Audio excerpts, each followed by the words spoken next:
nada sin reflexionar. Y se contonean como emperadores y nunca quieren pensar.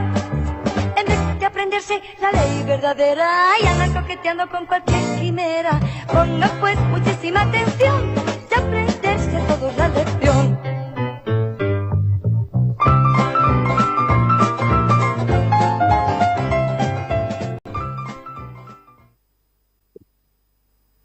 Empezamos trimestre y la verdad es que el hecho de iniciar el trimestre significa, venga, vamos a repasar una temática sobre la que quizás hemos reparado o quizás no, porque esto de la escuela sabática es muy personal y depende también del tiempo al que llega la Biblia cada uno y cada una, pero significa, entre otras cosas, poder adentrarnos en una nueva idea, en una nueva asignatura, en un nuevo reto.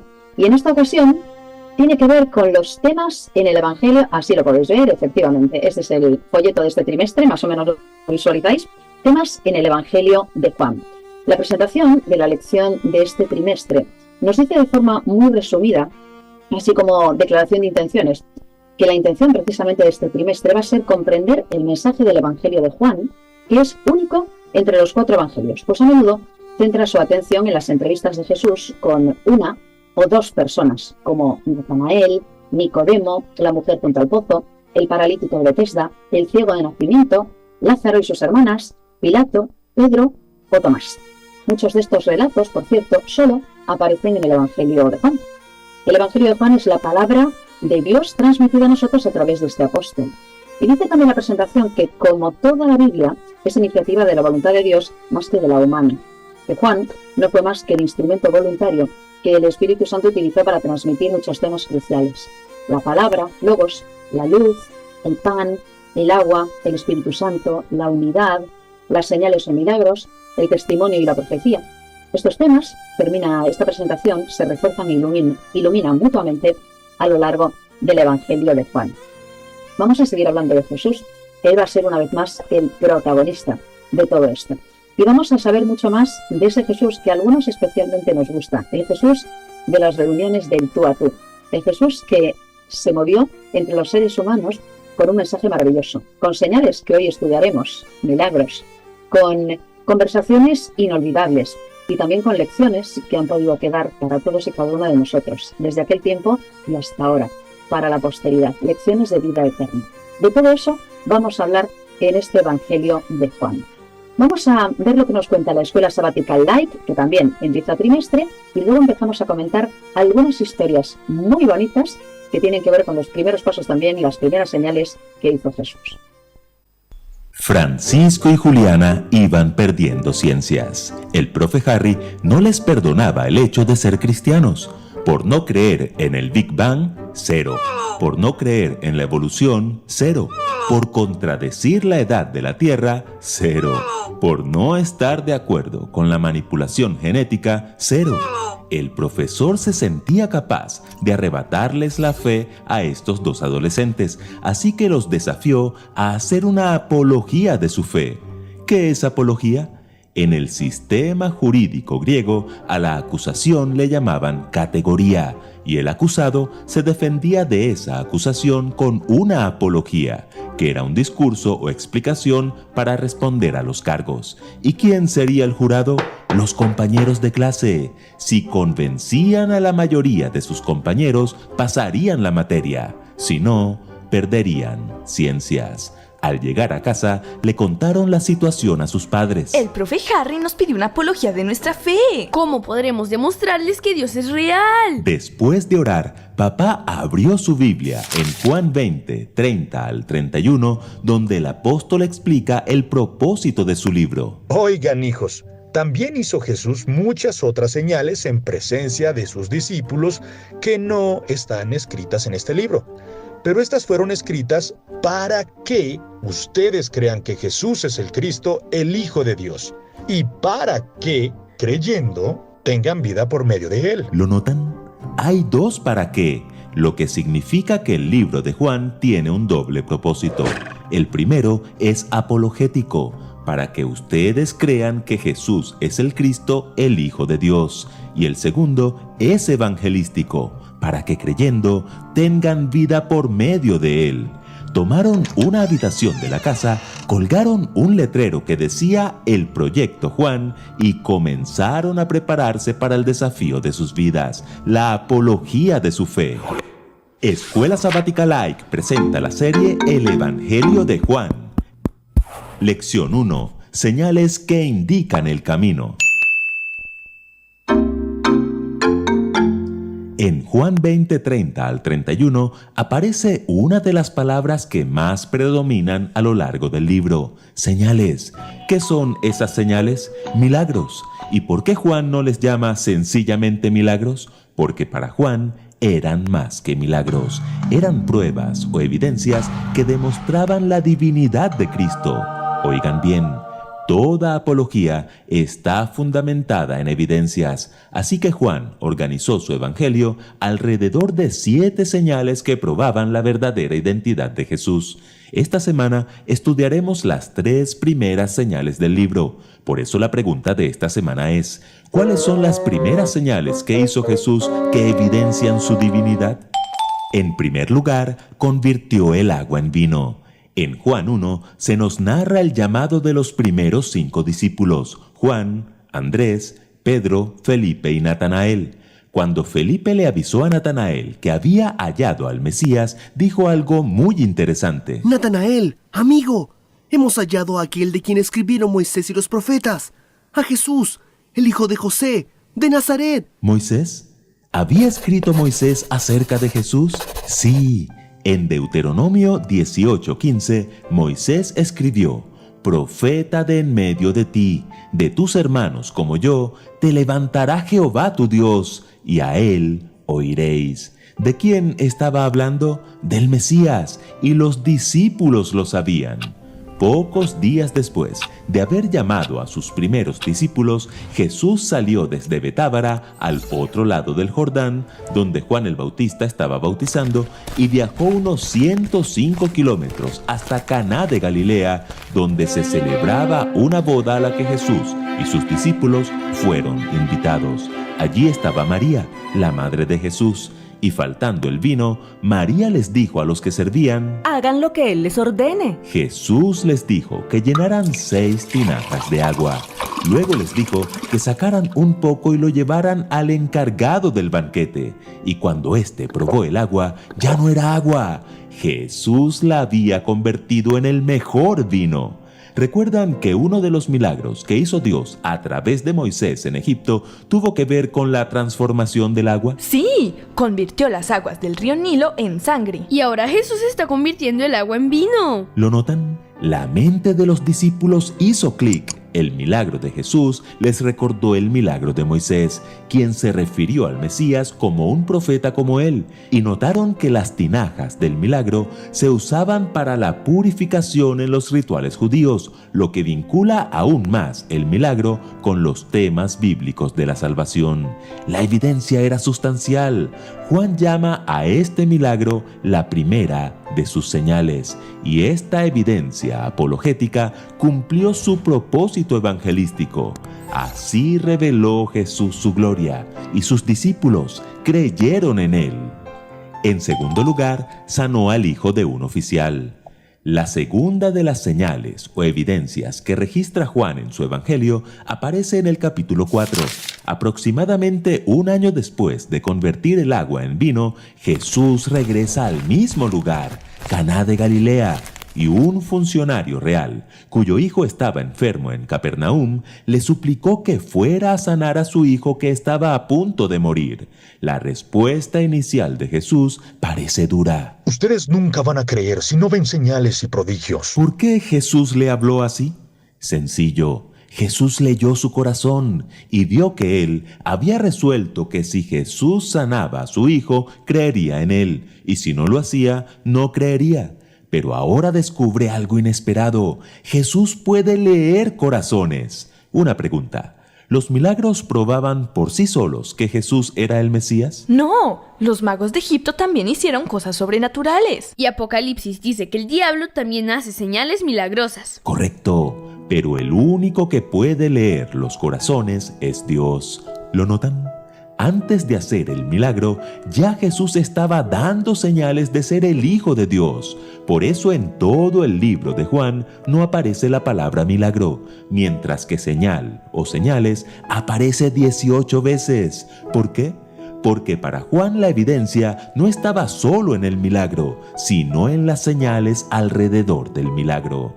En el año que había transcurrido desde la boda de Caná, Jesús había hecho muchos otros milagros, pero Juan no quería mostrar espectacularidad, sino evidencias. El funcionario real le volvió a rogar a Jesús, pero este segundo ruego sí estaba lleno de fe. Ve, tu hijo vive. El hombre creyó con tanta firmeza que no se apresuró a volver a su casa, sino que como evidencia de su fe en Jesús, llegó a casa al día siguiente y descubrió que su hijo había sanado el día anterior, justo cuando Jesús había dicho esas palabras.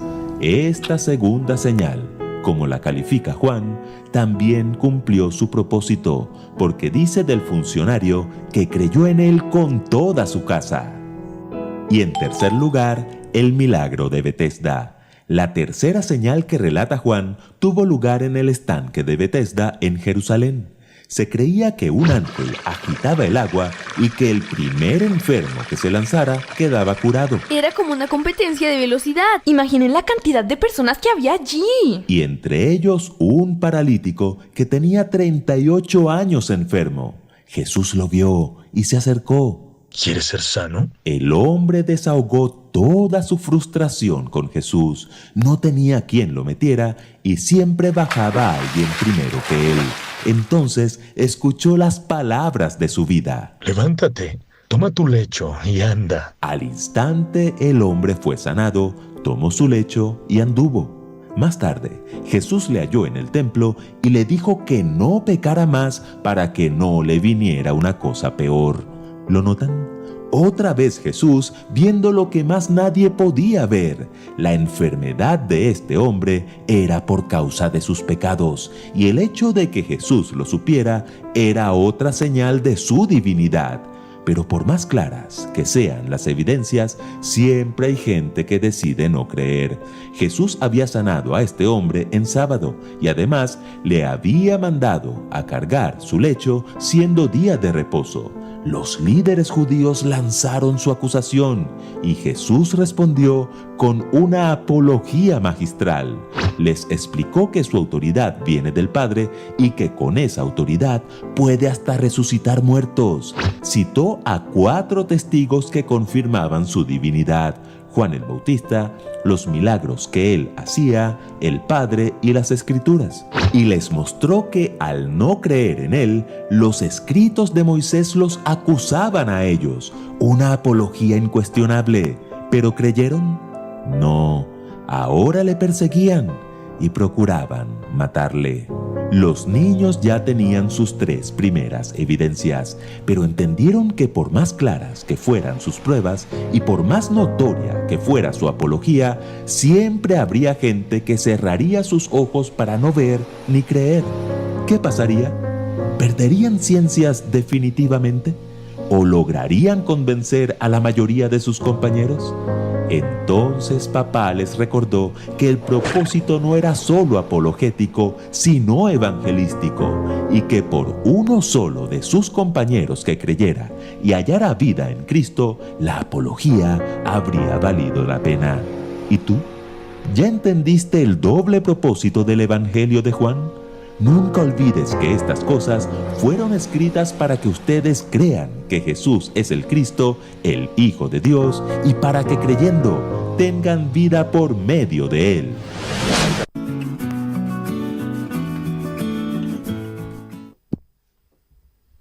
Fíjate que acaba de venir a la mente el texto de Lucas, aquel de cuando venga el Hijo del Hombre, ¿hallará fe en la tierra? Porque pensaba yo, ¿verdad?, que señales, evidencias, milagros, apologías, y es posible que todavía, ¿verdad?, seamos duros de corazón y no creamos, ¿no? Yo me lo he preguntado, no sé vosotros, a lo largo de la semana. Si yo hubiera estado en las bodas de Caná, ¿me habría llevado el mensaje correcto a casa o habría pensado cualquier otra cosa? Si yo hubiera estado pues alrededor, ¿no?, o en la casa de aquel hombre cuyo hijo estaba enfermo, habría pensado lo mismo, me habría convertido también con él. Si yo hubiera estado alrededor en el estanque de Bethesda o yo fuera la paralítica de 38 años, ¿qué habría pasado, no? ¿Realmente esas evidencias, realmente esas señales me habrían llevado al camino correcto o estaré donde estaba? De hecho, la lección se titula Señales que indican el camino, ¿no? Y nos podemos preguntar cuál camino. Fíjate que hemos empezado esta mañana el programa hablando del camino, ¿no? Y hablando del camino moral y de un camino con neblinas. Y resulta que Jesús viene a iluminar ese camino y Jesús viene a disipar las nieblas, ¿no? Y las neblinas, las dudas que puedas tener. Bueno, no sé vosotros, si querría una primera aproximación a esta lección y a Juan en general, ¿no? Pero a mí, una vez más, me va a gustar acercarme al Jesús del tú a tú. Es un Jesús que me gusta, el Jesús de las relaciones personales, humanas y de la revelación también a cada uno de los seres humanos de quién era Él y lo que venía a hacer. Esa salvación individual, esa salvación particular, ese trabajo que Jesús vino a hacer con todos ellos, pero también conmigo. Es algo que a mí me motiva mucho, ¿no? De acercarme ahora otra vez al Evangelio de Juan para poder conocer ese mensaje, para poder llevármelo a casa. Así que querría, compañeros, pues que pudiéramos hacer una primera aproximación también, desde vuestra perspectiva, a lo que va a suponer la lección de este trimestre. Fernando, ¿cómo te acercas? ¿Cuál es la primera impresión así de esta primera lección y del trimestre?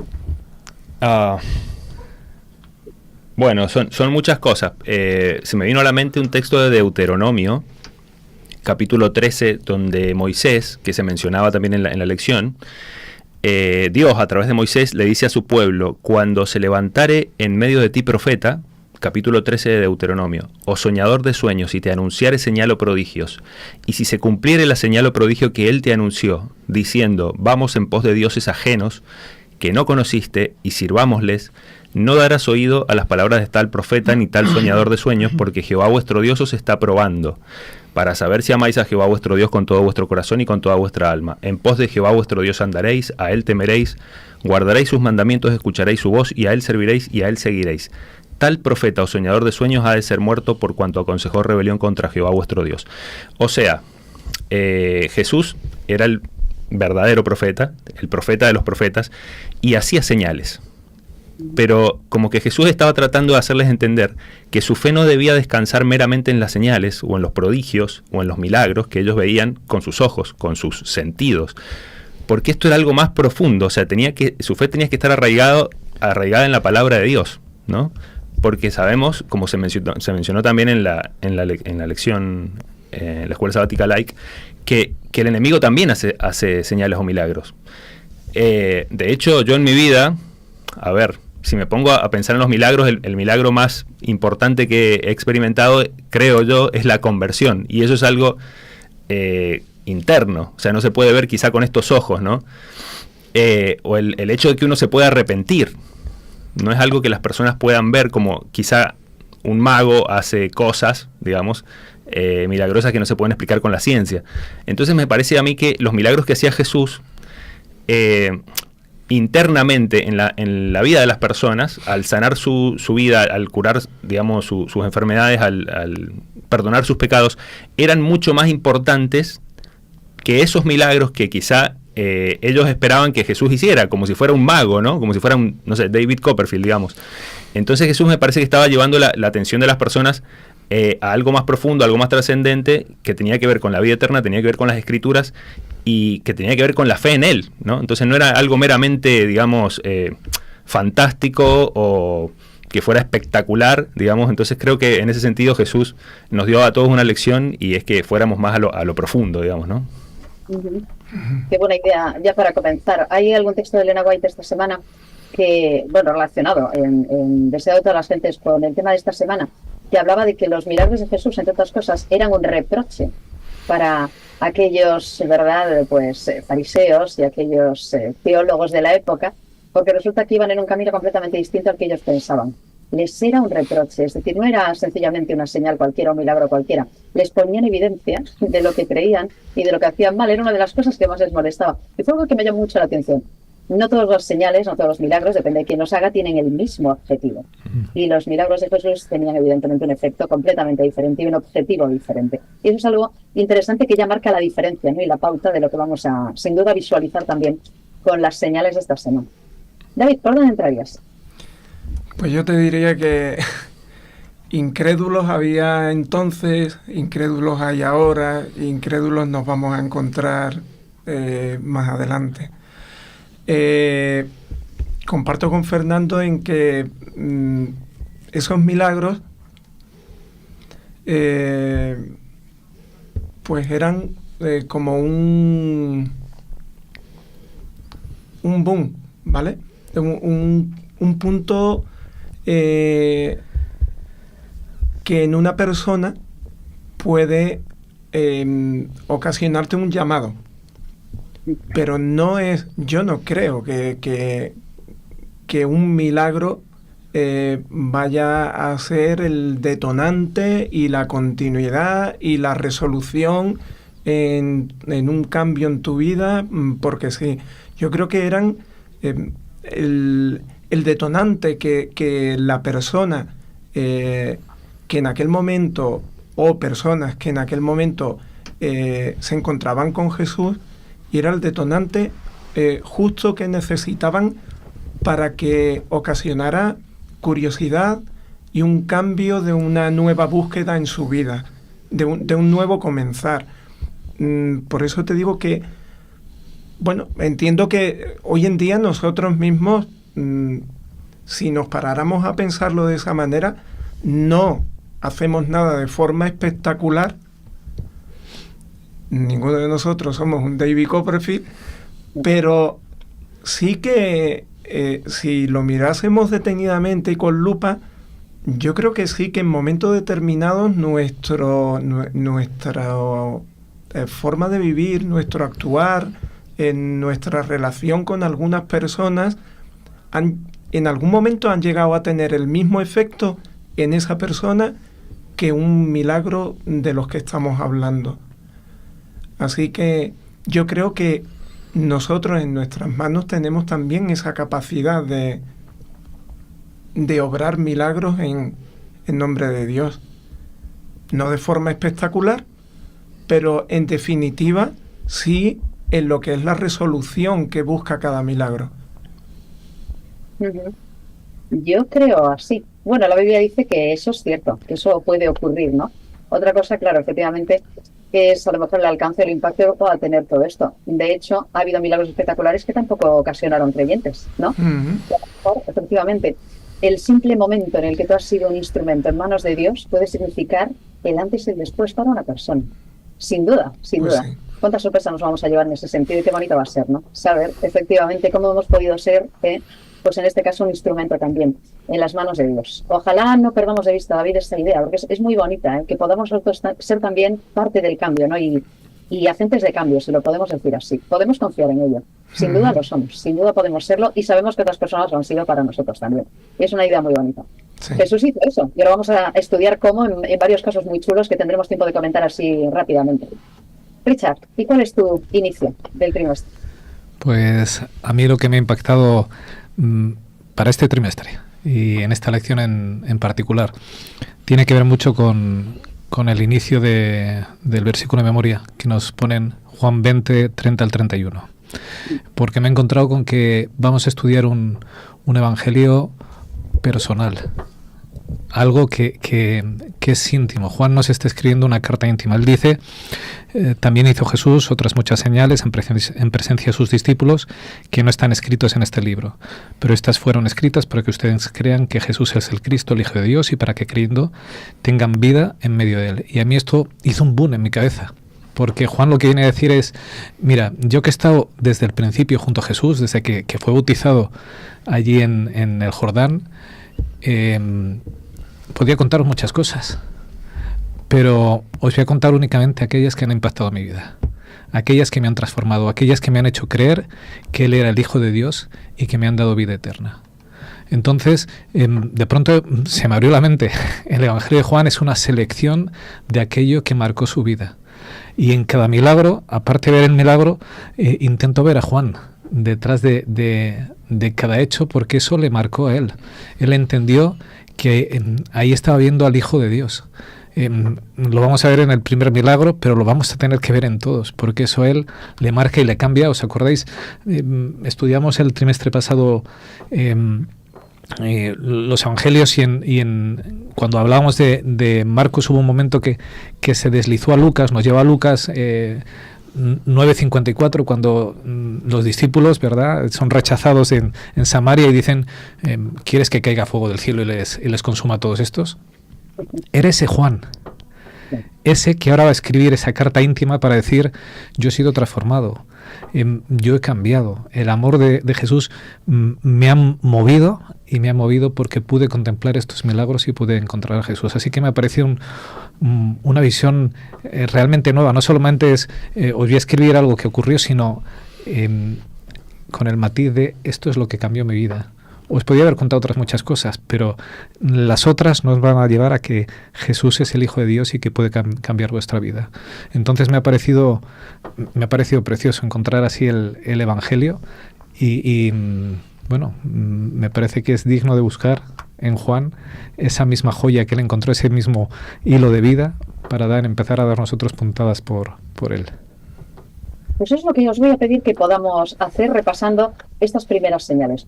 ¿Sabéis? Pensaba que, por ejemplo, que en el tema de las bodas de Caná, que es evidentemente una interesantísima cita, es probablemente uno de los milagros más conocidos de Jesús, porque incluso lo conoce gente que no ha leído nunca la Biblia, ¿verdad? Es muy conocido. De hecho, el hecho de convertir el agua en vino. Pero se ha convertido en un meme, ¿no? Es decir, de hecho hay hasta chistes, ¿no?, que hablan de convertir el agua en vino y bueno, se ha tomado de alguna manera pues como una especie como de broma o de truco o algo por el estilo, ¿no? Muchas personas lo conocen, de hecho, y se han acercado a él pues probablemente de una forma bastante superficial. Esta semana yo me preguntaba, bueno, pero ¿qué es lo que marca la diferencia en nuestro acercamiento a las bodas de Cana con respecto a alguien que solo lo vea como un simple truco, ¿no? O como un posible milagro de alguien que tenía cierto poder y sencillamente hizo una suerte, como diríamos, de pues operación química, ¿no? Y de repente cambias una cosa en otra porque pudo haberlo hecho con unos polvillos, ¿no?, de algún producto que tuviera por allí. Me llama la atención el hecho de poder acercarnos a esto, pero desde otra perspectiva. Y resulta que leo, por ejemplo, que Jesús hizo esto, entre otras cosas, para echarle también una mano a su madre, a María, y para que ella tuviera más confianza también en él. Es algo muy curioso, ¿no?, el papel de María, y quería que lo comentarais también en vuestra apreciación personal, por una parte, para apoyar a María, y por otra, para que sus discípulos tuvieran también confianza en él. ¿Por qué entonces? Es decir, ¿qué es lo que nosotros podemos ver en el milagro de las bodas de Caná que no vean los que no se acercan a esto desde una perspectiva espiritual? ¿Qué hemos visto ahí? ¿Cómo lo traduciríais vosotros? Bueno, María evidentemente conocía muy bien a su hijo, porque ella le dijo a los que estaban ahí, les dijo, hagan todo lo que él os diga. O sea, yo creo que ella tenía una corazonada, una intuición, diciendo, a ver, para sí misma, ¿no? Acá Jesús va a hacer algo espectacular. O sea, acá estamos hablando del primer milagro en su ministerio público, en el Evangelio de Juan, pero probablemente Jesús había hecho muchas cosas para aliviar la carga, digamos, de su mamá y de sus contemporáneos, digamos, pequeños milagros cada día, ¿no? Entonces María lo conocía muy bien a Jesús y sabía que lo que iba a hacer para beneficio de todos. También, bueno, esto afirma la fe de los discípulos, y además pienso en el anfitrión, porque imagínense la vergüenza de que se te acabe el vino cuando hay tantos invitados. Entonces Jesús tuvo empatía de la persona, se puso en los zapatos y dijo, a ver, lo voy a sacar de este aprieto, y le dio algo espectacular, algo genial, digamos, un vino de tanta calidad que no lo podían creer. Entonces, pero además de eso, yo pienso que, bueno, Jesús nunca hizo un milagro para sí mismo, porque él no lo hacía para ser famoso o para ganar dinero, porque él podría haber vendido el vino y haberse quedado con el dinero. Jamás, si uno analiza todos los milagros que hizo Jesús en su ministerio público en esta tierra, nunca hizo un milagro para sí mismo. Entonces, el motivo, la motivación, el propósito de sus milagros era siempre beneficiar a los demás. Eso es muy importante. En este caso, él beneficia no solamente al anfitrión, sino a sus discípulos y a su mamá, como decías muy bien, Esther, y a nosotros, porque 2000 años se ha estado predicando este milagro en el Evangelio de Juan y nos ha traído beneficio a nosotros. Entonces, para mí fue mucho más trascendente de lo que parecía, ¿no? Fíjate que yo aparte de eso, esta semana pensaba Jesús se ocupa también de su mamá, ¿vale? Acaba de ser bautizado, ha recorrido esos 100 kilómetros hasta Caná, ¿vale? Yo estoy seguro, como decía Fernando, que Jesús ayudaba a sus vecinos, ayudaba a la gente. María conocía perfectamente la capacidad de Jesús. Pero no sé si María estaba preparada para que Jesús empezara su ministerio, ¿vale? Entonces, cuando le dice, mira, se han quedado sin vino, es echa una mano, aquí hay que ayudar a los familiares porque, madre mía, qué vergüenza que aquí se acabe el vino en este momento. Y la respuesta de Jesús me impacta, que le dice, ¿qué tiene que ver esto conmigo? Todavía no ha llegado mi hora. Si me pongo, empezamos a funcionar. Estoy aquí con mis discípulos. Y María, yo creo que eso lo entendió perfectamente, porque seguido a eso, después de que Jesús ha dicho, no ha llegado mi hora, todavía no, les dice, haced todo lo que los diga. Yo creo que este milagro, además de impactar, a Juan le tuvo que impactar. Eso de que se convierta el vino en agua. Ellos que eran testigos, que vieron cómo se echaba agua, que no había ni truco ni cartón ahí en medio, y que salió vino, les tuvo que impactar. Pero también estoy seguro que María entendió que la hora de Jesús había llegado, y que ya no solo era cuestión de ayudar a los familiares o a los vecinos, sino que comenzaba su ministerio. Y era algo que María necesitaba saber y reforzar. Y es la propia María la que lo provoca. Porque cuando Jesús le dice, no, todavía no, él le dice, haced todo lo que los diga, es vale, estoy preparada para que te pongas en marcha. Me parece de un delicado Jesús a la hora de tratar a todos, para que todo el mundo asuma, mi tiempo ha llegado y tú misma es quien me pones en marcha. No te voy a dejar ahí abandonada como si fueras un trapo. Me has cuidado durante 30 años, me has educado y ahora yo te digo, mira, que me tengo que ir a hacer otras cosas, te quedas ahí, sino que en este primer milagro es la propia María la quien va a dar como el pistoletazo de salida y decir, venga, yo ya estoy preparada también. Me encantó verlo así. Una pregunta. En esa invitación a esa boda por parte de Jesús y de María, ellos iban invitados con parentesco familiar o invitados como amigos. Se supone que como familiares. Como familiares. Te respondo con el deseo de todas las gentes, que lo dice. Nos da una pequeña idea. Mira, Jesús no empezó, estoy leyendo Deseo de todas las gentes, página 118. Jesús no empezó su ministerio haciendo alguna gran obra delante del Sanedrín de Jerusalén. Su poder se manifestó en una reunión familiar celebrada en una pequeña aldea de Galilea para aumentar el placer de una fiesta de bodas. Dice así demostró su simpatía por los hombres y su deseo de contribuir a su felicidad. Entonces, como leí, él también en este milagro lo que está haciendo es cumpliendo con parte de su responsabilidad familiar, porque lo que era la celebración de la boda por parte del novio, la familia por parte del novio, tenía un grado de compromiso en cuanto a la preparación y, por ejemplo, en el caso del vino, el que el novio, el fallo de que se terminara el vino o de que no hubiese vino, tenía que ver muy directamente con la familia del novio. Entonces, ahí en ese milagro igualmente está haciendo una aportación de cuidar la familia, ¿no? De responsabilidad familiar, de cubrir la carencia familiar en ese momento, y que el único que tenía en ese momento la facilidad o la posibilidad de solucionar ese problema era él. Uh-huh. Fíjate que esto es un elemento muy interesante, y ahora nos iremos a la siguiente señal, que es que el Jesús humano cumplió también con sus responsabilidades humanas.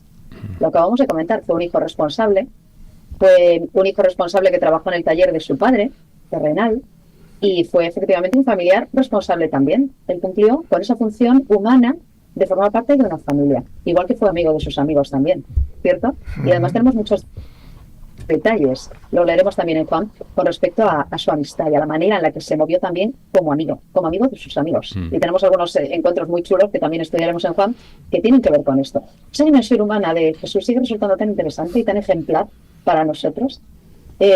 ¿Cuál sería tu boda de Caná? O bueno, ¿cuál sería también la lección que podemos aprender para nosotros, ¿no? de lo que es el milagro de las bodas de Caná? Qué interesante. Antes de pasar al próximo milagro, quería hacer una puntualización que me quedó a mí picando, digamos, este misterio al que Jesús alude cuando dice todavía no ha llegado mi hora. Porque todo lo que Jesús hacía tenía un mensaje profético o simbólico a futuro, que muchos no lo entendían y después lo iban a entender.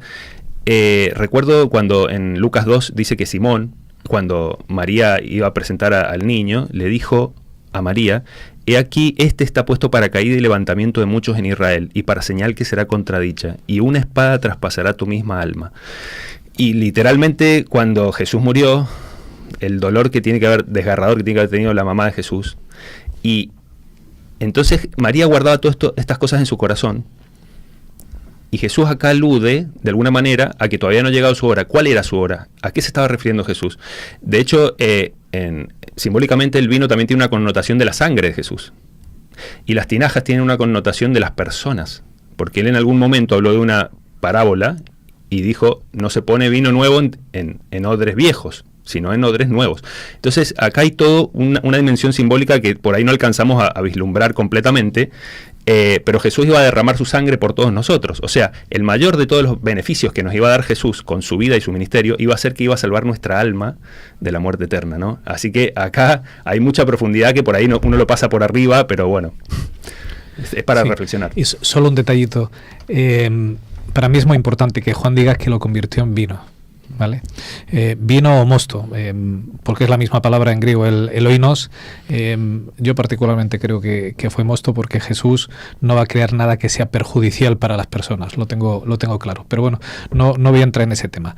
Es la misma palabra en griego, así que no voy a entrar ahí, pero lo que quiero decir es, al igual que hoy en día, por ejemplo, hace poco vi un reportaje del National Geographic, del Discovery, que explicaba las plagas de Egipto y decía que en realidad el río en sangre se había hecho una extracción en unas minas de hierro en la parte alta del Nilo, y el Nilo se había tintado. Yo no confundo el agua tintada con la sangre. El olor, ¿verdad? La textura no se parece en nada. Aunque hubiesen tintado el agua, no se parece en nada al vino. Y dice que se le dio a quien cataba. Y no le fue confundido, o sea, no era un aguachirri que se le estaba dando, sino un vino de excelente calidad. Con lo cual, a mí que Juan sea tan detallista en todos estos puntos, nos dice que el milagro es verídico, que no había trampa ni cartón, que si no quieres creer, no creas, y sácale las explicaciones que quieras. Pero para los que creemos que para Dios todo es posible, y que convirtió el agua en vino, y eso materialmente es imposible, a no ser, que es donde nos lleva Juan, que tú seas el creador, que seas Dios hecho hombre. Entonces es importante, esos detallitos son esenciales para lo que Juan vio y lo que a él le afirmó, para que esa convicción nos valga también a nosotros. Y fue algo suficientemente importante como para que Jesús lo hiciera, darle felicidad a aquella familia que estaba en una celebración de bodas, ¿verdad? Algo que efectivamente era suficientemente importante para él, la felicidad de los suyos en un momento, ¿verdad?, social, pues tan bonito como ese. Qué interesante, ¿no? Que podamos empezar por ahí, en una fiesta, y en una fiesta familiar. Qué idea tan bonita. Y luego llega un perfecto desconocido, bueno, para Jesús nadie es desconocido, pero llega allí un señor que tiene a un hijo enfermo. Y bueno, que hay algo que me llama la atención, no sé qué os ha parecido a vosotros en la lección de esta semana. Nos lo dice la lección. Es importante reconocer que los milagros no demostraron por sí mismos que Jesús era el Mesías, porque otros han realizado también milagros, aunque algunos fueron verdaderos profetas, otros falsos, etcétera. Pero por otra parte también nos habla de la fe de este hombre y de cómo él tuvo que hacer un cambio también a medida que fue pasando el tiempo y fue recibiendo también el mensaje de Jesús. Iba con una idea, pero resulta que lo que le dijo Jesús le impactó de tal forma que cambió de idea, ¿no? Y llegó a otra conclusión. Sabemos de unos cuantos milagros de sanación, por parte de Jesús, pero cada uno de ellos tiene una impronta diferente. Y aquí nos encontramos con un padre que tenía fe, aunque no sabía cuál tipo de fe, y luego al final parece que hubo una transformación ahí en medio del proceso, ¿no? ¿Cómo habéis vivido vosotros esta idea, esta señal que hizo Jesús, y cuál es el impacto también que pudo tener para aquel hombre y para nosotros hoy? ¿Qué os parece? Pues a mí me ha impactado, Fernando, me adelanto, me ha impactado por la fe que tiene este hombre. Aparentemente no lo tiene, pero en realidad tiene plena seguridad porque se va a buscar a Jesús. Es verdad que probablemente él pensará, mira, si hace el milagro es que voy a creer en él, pero se va a buscarle. Para mí eso ya es tener fe. Creo que él lo puede hacer. Y se acerca y le dice, mira, vente con mi hijo, que mi hijo está enfermo. Me sorprende la respuesta de Jesús. Porque Jesús, además de decirle esto de si no vierais milagros, no creeréis, lo que le dice es, vete, tu hijo ya está vivo, está salvo. Yo como padre, ¿qué queréis que os diga? Hubiese dicho, no, pero por favor, Señor, vente conmigo, no me despaches así, o no me quites del medio. Lo que quiero es que necesito que vengas a mi casa, necesito que le sanes. Aquel hombre cree. O sea, tenía una fe que yo creo que ni él mismo era consciente de la fe que tenía, porque cuando Jesús dice eso, cree y se va tranquilo para su casa. O sea, yo esta semana cuando lo leía decía, ¿cuánta fe me falta? Porque yo habría ido corriendo a ver a mi hijo enseguida a ver si estaba bien, a ver si había curado, a ver, ¿verdad? Y cuando se encuentra con sus criados le dicen, ayer tu hijo sanó. O sea, se tomó su tiempo en regresar. No sé si habría mucha distancia o no, pero yo decía, aunque hubiera distancia, yo hubiese ido toda la noche andando, ansioso de llegar y ver a mi hijo. Y él se lo toma seguro en la palabra de Jesús, que creo que eso es lo que a mí me impacta. Yo creo que eso es lo que le impactó a Jesús. La seguridad. Si Jesús habla, tenemos que estar seguros que lo que dice es lo mejor para nosotros. Tenemos que estar seguros en su palabra, confiados y tranquilos. Y yo creo que este hombre entendió esto muy bien y tuvo esa tranquilidad en medio de la crisis, porque ante un hijo enfermo es una crisis. Tuvo la tranquilidad de, pues si Jesús ha dicho que vive, tranquilos, él vive. Y el resultado es que Jesús había cumplido con su palabra y él salió reforzado en la fe. Y a mí me parece espectacular, o sea, como milagro y como descubrimiento propio que a veces necesitamos hacer todos. Tengo una fe ahí oculta que a veces necesito que sea puesta a prueba para sacar y decir, pues realmente sí, creo en este Dios. A mí no me cabe duda de que se acercó a Jesús porque sabía que podía ocurrir algo, ¿no? Pero no me atrevo a decir efectivamente, si no hubiera pasado nada. Bueno, es que él iba de camino, él iba directo ahí, sabía que podía ocurrir algo ahí y a mí me pasmó lo de volví el día siguiente, ¿de acuerdo? Me lo tomé con calma, o sea, si Jesús dijo que está.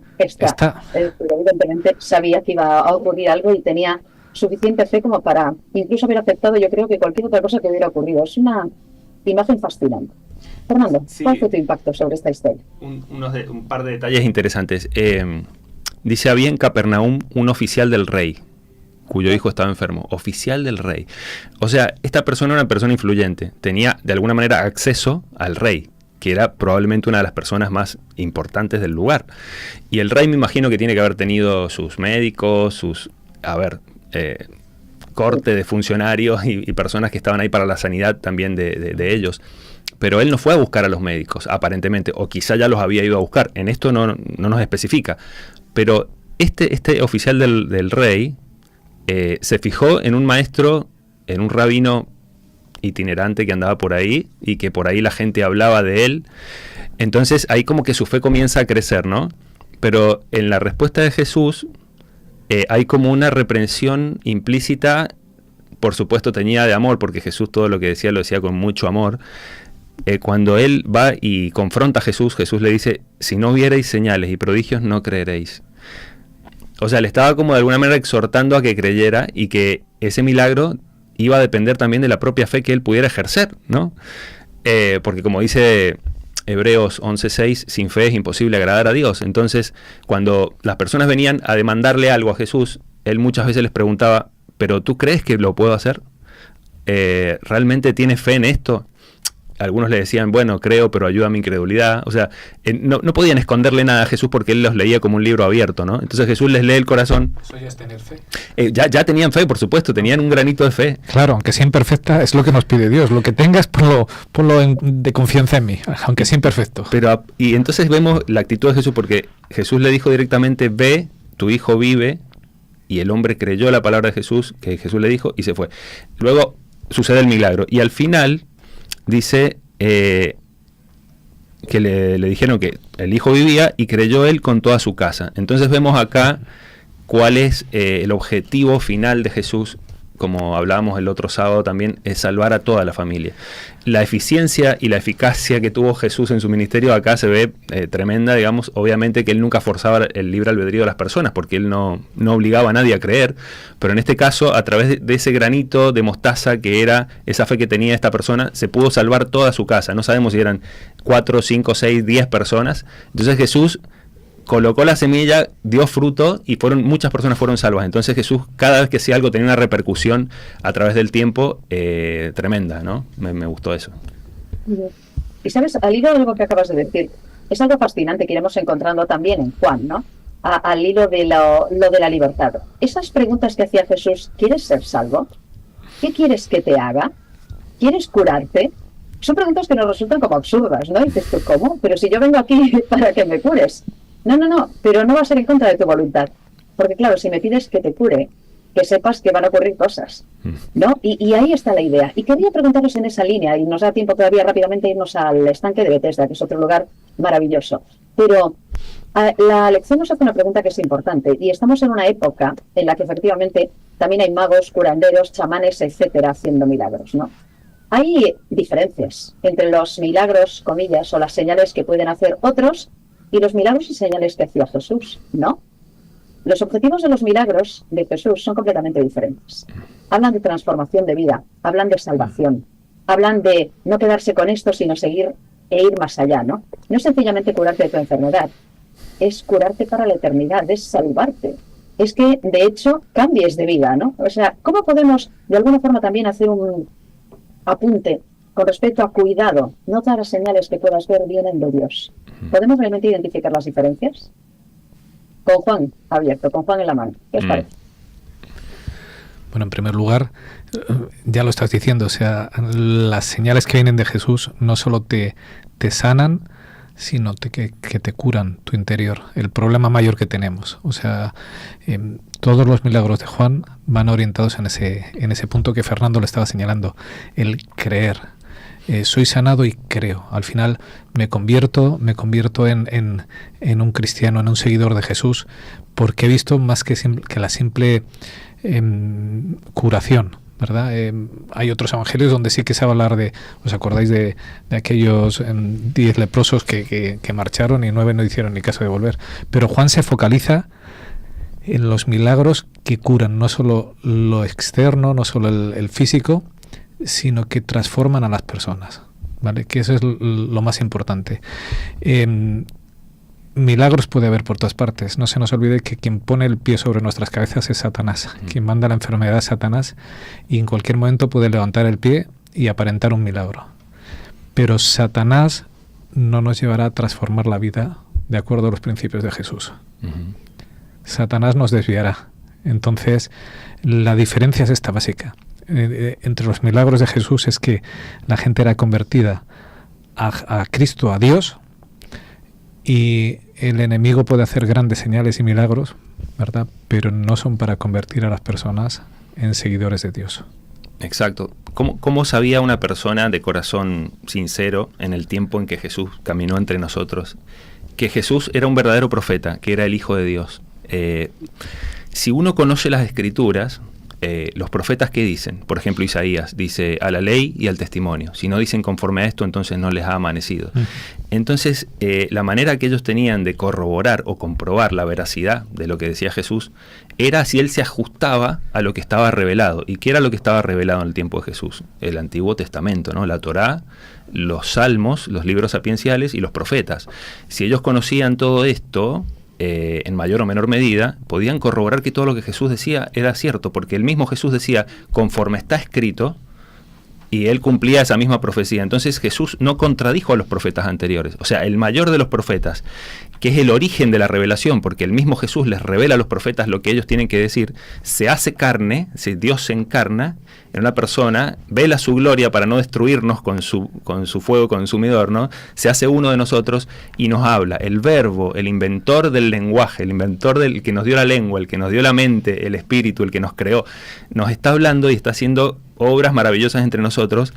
Y entonces Jesús no contradice a los mismos que él mandó en el Antiguo Testamento. Él como que se para sobre los hombros de estos grandes personajes como Elías, Isaías, Jeremías, Ezequiel, Daniel, y sigue más arriba todavía, ¿no? Entonces, algo muy importante para identificar que una persona viene de Dios es que predica sobre la ley, cumple la ley de Dios, de Jehová, nunca la va a contradecir, y tiene el testimonio, que es el testimonio de Jesús. Es decir, que Dios envió a su Hijo al mundo a salvarlo. Entonces, me parece que esas dos características distinguen a la verdadera iglesia en todos los tiempos, y entonces de esa manera podían comprobar si Jesús realmente era veraz o era un charlatán, ¿no? Y fíjate, Esther, cuando hablabas acerca de las preguntas de Jesús, y nos metemos en el estanque de Betesda, cuando Jesús se encuentra con aquel paralítico 38 años, ¿vale? Toda una vida. Esta semana yo celebraba 36 años de boda con mi mujer y yo pensaba que tenía toda una vida, y cuando leía en la escuela sabática 38 años decía, madre mía, toda una vida de sufrimiento en aquella época, que no hay pomadas para las úlceras, ni un paralítico en 38 años tenía que ser una auténtica piltrafa humana, ¿vale? Y Jesús le llega y le dice, qué pregunta más evidente, ¿no? ¿Quieres ser sano? Ahora que sabemos lo que pasó, aquello le tuvo que retumbar en la cabeza a aquel hombre, y le tuvo que retumbar después, porque cuando él responde ante la pregunta, es que no tengo nadie que me eche en el agua, ¿dónde estaba puesta su mente en la sanación? En entrar el primero ahí en aquel agua. ¿Dónde estaba realmente su sanación? A su espalda, hablándole. Entonces, esta pregunta que es evidente y parece que Jesús, la pregunta, bueno, pues vamos a empezar una conversación, te pregunto esto mismo. ¿Qué va? Jesús no hace nada sin que no tenga su sentido. Cuando ese hombre fue sano, estoy seguro que le daría vueltas a las preguntas, ¿dónde está mi sanación? Mi sanación la tenía a la espalda, ni siquiera la veía. Estaba orientado en el sitio equivocado. ¿Qué es lo que hablábamos hace un segundo? Jesús no quiere hablar solo de curación de enfermedades físicas, sino de mucho más. Y en el idioma en que está escrito la Biblia, sanación y salvación es la misma palabra, ¿vale? Y Jesús a veces lo tenemos a la espalda y Él es nuestra salvación, nuestra sanación, y nosotros orientamos nuestra vida y nos focalizamos en meras hipótesis como la que existía, que un ángel agitaba el agua y el primero que se lanzara, claro, era evidente, el primero que se lanzaba era el que más sano estaba, ¿verdad? Porque ni los paralíticos ni los ciegos iban a conseguir entrar en el agua. ¿Quién era el que mejor estaba? Y salía de allí, pues claro, 38 años sufriendo esto, 38 años viviendo pues la más absoluta de las miserias, sin pensar que hay solución para ti, que no llegas nunca, y de pronto alguien ha encontrado tu salvación y estaba a tu espalda. No te habías orientado bien. Pero a mí lo que me asombra es que después de 38 años dice que se puso en pie, ¿verdad? A todos los que a mí se me han roto los dos meniscos, ¿vale? Cada vez que se me ha roto un menisco he necesitado rehabilitación, ¿vale? Porque no puedes andar, no puedes moverte, no. 38 años sin que ninguno de tus músculos se muevan y te pones en pie y sales andando sin ningún problema. De nuevo un milagro. De nuevo, eso es lo que impacta a Juan y a nosotros nos tiene que impactar. No es un... Bueno, a lo mejor no estaba paralítico del todo o salió de allí dando traspiés. No. Jesús sana y sana totalmente. Pero no solo le sanó el físico, le sanó por dentro, que es lo que él necesitaba. Y es importante e interesante, me parece, el procedimiento que usa Jesús para sanarlo y las 3 órdenes que le da, porque en el versículo 8 de Juan 5 le dice: levántate, toma tu lecho y anda. O sea, Jesús le está diciendo de qué manera él puede ser salvo. Pero un versículo anterior, conversando con esta persona, le dice: Señor, le respondió el enfermo, no tengo quien me meta en el estanque cuando se agite el agua y entre tanto que yo voy, otro desciende antes que yo. O sea, esta persona enferma tenía un mito, una historieta, digamos, sobre el procedimiento que él tenía que hacer, lo que él tenía que hacer para poder ser sano y salvo. Pero Jesús pasa de largo todo eso, lo hace a un lado y le da el verdadero procedimiento. Es decir, si vos realmente crees en mí, levántate, toma tu lecho y anda. No le dijo métete en el estanque. O sea, lo obvió, lo dejó de lado, ¿no? Y no solo eso, porque él dice, no tengo nadie que me lleve. O sea, yo no puedo andar, no me puedo levantar, no puedo moverme. Exacto. Es imposible. La orden de Jesús es, levántate, coge el lecho, ponte en pie y ponte a andar. Entonces, a ver... Si te acabo de decir que no puedo. El paralítico demuestra su fe obedeciendo la palabra de Dios. Entonces, la obediencia es fundamental. Y esto me lleva al padre de la fe, Abraham, cuando Dios le dice, ve y sacrifica a tu hijo en el altar, y él levanta el cuchillo y el ángel detiene su mano y le dice, ahora conozco que temes a Dios porque no me rehusaste a tu hijo. Entonces, la obediencia específica y detallada en la palabra de Dios puede salvar nuestras almas. Y algo más, quizá, para reparar también un momento en lo que pasó después, ¿no? Y están ya en la iglesia a punto para la historia de los niños, pero todavía tenemos tiempo para poder charlar un poquito más. Jesús desea nuestra salvación, Jesús desea nuestra salud. Sin embargo, hay mucha gente que no la desea, porque, ¿verdad? Muchos de los de la época, cuando aquella pobre criatura que llevaba 38 años, paralítica, se levantó y salió dando saltos y seguramente alabando a Jesús y alabando a Dios, pues les pareció fatal, porque resulta que, claro, esto había ocurrido en sábado. Y, bueno, a mí me producía una enorme sorpresa, ¿no? Y tristeza el saber que en aquella época sí que se podían hacer algunos milagros en sábado, bueno, entendido de aquella manera, o sanaciones o curaciones en sábado, siempre y cuando fuera una emergencia. Si no era una emergencia, no. Y yo me preguntaba, caramba, ¿y no era una emergencia? ¿O no podría resultar una emergencia para este hombre el levantarse y salir de allí? Qué curioso, ¿no? Es decir, los seres humanos habían convertido incluso algo como la curación, la sanación o la ayuda a otros en una especie así como de, no sé, si de máquina de vending, ¿no? Dependiendo de lo que necesites o no, según lo que yo opino, o según la monedita que puedas meter, pues podrás tener salud o no, ¿no? Pero y me pareció tremendo esto, ¿no? Que no se alegraran por él y que el problema fuera, ¿quién fue este que te curó el sábado? Qué horror, ¿no? Qué visión tan poco humana. Fíjate si estaban ciegos, que aplican dentro de esas leyes que no había dictado Dios, que eran sus propias leyes, aplican la ley de no poder trabajar en sábado, y aquello que ha sido un milagro asombroso, un hombre 38 años sin moverse y de pronto se cura y se restablece, lo equiparan a un trabajo, ¿vale? Sí. Esto ha sido un trabajo. No, eso es un milagro, eso es Dios que ha vuelto a darle vida. Porque además, y nos vamos a la mentalidad de la época, como estaba enfermo, era un pecador, no tenía acceso al templo, de pronto pudo volver a entrar al templo. Lo primero que se encuentra con Jesús, ¿verdad? Después de ese episodio que no le puede dar, no puede hablar con Jesús, no sabe ni siquiera quién es su nombre, me han curado, pero ¿dónde se le encuentra Jesús? En el templo. Ha ido a agradecer a Dios, ha podido entrar de nuevo en aquel lugar que estaba vetado para él. Y aquellos que están cegados por sus propias tradiciones lo equiparan con un trabajo. ¿Cómo puedes equiparar eso con un trabajo? O sea, querrás decirme que es lo mismo poner un vendaje, que además Jesús va a explicar que es lícito hacerlo en sábado, pero vas a equiparar poner un vendaje con realizar un milagro. ¿Qué clase de ceguera a veces podemos tener? ¿Vale? para, excusados detrás de la letra, que no veamos al Dios de amor que hay detrás. Y esto de nuevo, y siento ser tan insistente, pero a Juan le impactó cómo aquel hombre es sanado, cómo aquel hombre es curado, y eso solo lo puede hacer Dios. Esa capacidad solo la tiene Dios. Dios es el único que es capaz de hacer una cosa así. No es un truquillo por ahí, no. ¿Quién nos puede regenerar? Solo Dios. Pero es que además Juan, y lo va a explicar más adelante, nos regenera no solo por fuera, sino por dentro. Aquel hombre fue restaurado. Tenía un problema cuando Jesús le dice, ve y no peques más. Había algo oculto en su vida, algo que había hecho que él hubiese acabado en esa situación. Jesús no solo le restauró lo físico, que él lo necesitaba ya, sino lo más importante, lo espiritual, para volver a conectarle con el cielo. Amén.